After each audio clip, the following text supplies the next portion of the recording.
மூத்த பத்திரிகையாளர் திரு பிரியன் இணைப்பில் இருக்கிறார். சார் வணக்கம். வணக்கம். ஓ பன்னீர்செல்வம் மற்றும் அமைச்சர் சேகர்பாபு சந்திப்பை நீங்க எப்படி பார்க்கிறீங்க?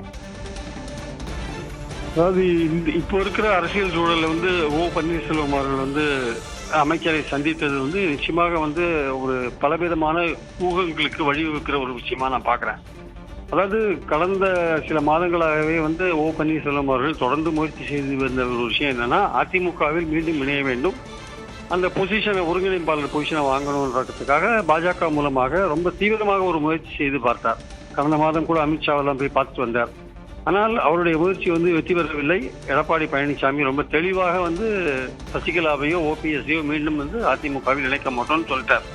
இந்த சூழ்நிலையில தான் அமித்ஷாவை பார்த்துட்டு வந்த தினகரன் கூட்டணி அமைச்சிட்டார், என்டியோட கூட்டணி அமைச்சிட்டார், பழனிசாமியோட கைகோர்த்துட்டார். இப்போ இனிமேல் ஓ பன்னீர்செல்வத்துக்கு என்ன வழி இருக்குன்னு பார்த்தீங்கன்னா, அவருடைய ஆதரவாளர்கள் பெரும்பாலும் திமுகவுக்கு போயிட்டாங்க. அவருக்கு முக்கிய ஆதரவாளர் இருந்த தர்மர், அவர் எம்பி, அவர் கூட இன்னைக்கு அதிமுக எடப்பாடியோட சேர்ற மாதிரியான ஒரு பேச்சுக்கள் வந்துட்டு இருக்கு. அப்போ அவரை விட்டு எல்லாம் போயிட்டு இருக்கும்போது அப்போ அவருடைய அரசியல் எதிர்காலம், ஓபிஎஸோட அரசியல் எதிர்காலம் ஒரு கேள்விக்குறியா மாறதை நம்ம பார்க்கிறோம். ஸோ இந்த சூழல்ல அவர் தாவேகாவோட போவாரான்னா, அது அவருக்கு ஒரு 3 தடவை முதலமைச்சராக இருந்தவர், அவருக்கு அங்கே போன ஒரு கட்சியில ஒருங்கிணைப்பாளராக இருந்தவர், அவர் அங்கே போனால் அவருக்குரிய மரியாதை கௌரவம் கிடைக்குமான்ற ஒரு சந்தேகம் இருக்கு.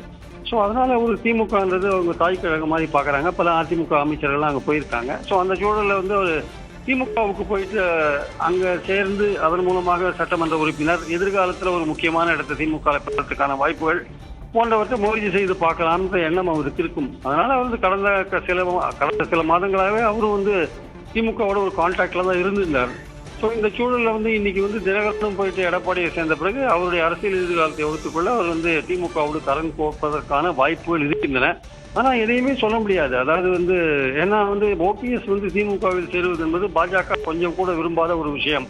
அவங்க என்ன நினைக்கிறாங்க, தினகரன் இந்த பழனிசாமி என்டிஏ கூட்டணியில் சேர்ந்த பிறகு ஒட்டுமொத்தமாக முக்கலத்தோர் வாக்குகளை வாங்கணும்னா ஓபிஎஸ் அமைதியா இருக்கணும், அதில் அவங்க கூட சேரணும்னு நினைக்கிறாங்க.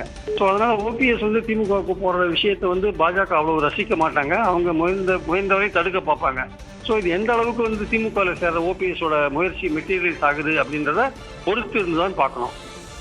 நன்றி பிரியன். இணைப்பில் பல்வேறு கருத்துக்களை தெரிவித்தமைக்கு.